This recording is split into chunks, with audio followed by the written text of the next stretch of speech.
Hindi ko alam eh. Hindi ko nga alam eh. Hindi eh. Ano po ba? Lesbian, gay, bisexual, transgender. Kayo Hindi ko alam yun. LGBT lang alam ko, hindi ko alam yung dudugtong dun eh. Hindi namin narinig na yun. Hindi pa namin narinig.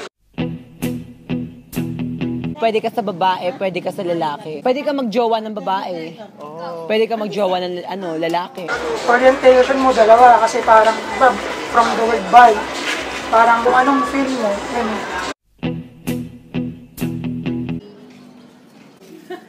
Hindi eh. Hindi kasi... Kunyari pang hindi. Hindi naman talaga eh. Pag transgender, preference mo yung pag-tingin mo ay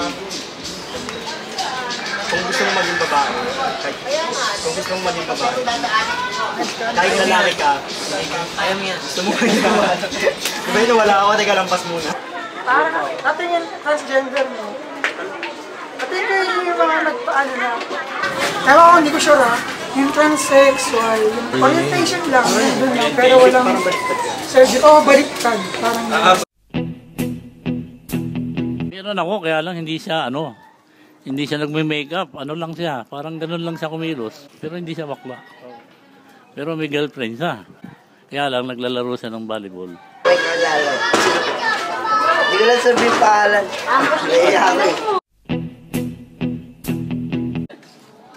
Wala ka song alam sa ganyan Kailangan malaman ko rin kung para saan yon. Kailangan malaman talaga para hindi mag-inisente yung mata. kasi kung hindi natin malalaman, kasi parang wala tayong pakay, kumbaga, subconsciously parang nadi-discriminate natin sila.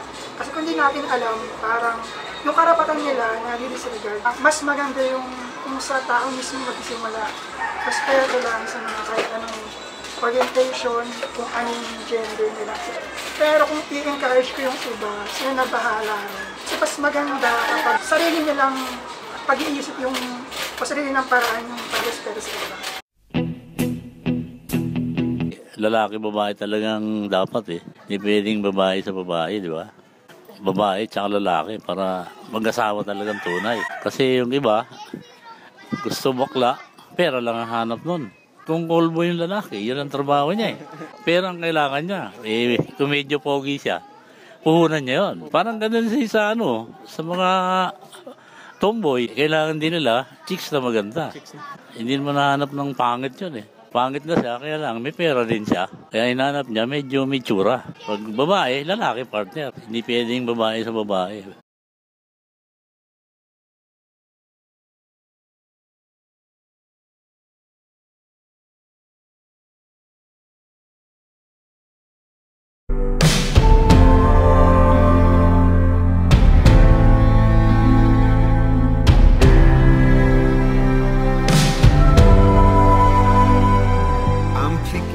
Pareho din natin yan.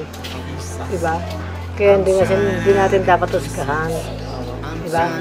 Kasi tao rin yan. Itandamin din yan. Diba? O, bakit tayo usgahan? Kung ang Lord nga, hindi nag-uusga, tayo pang tao lang.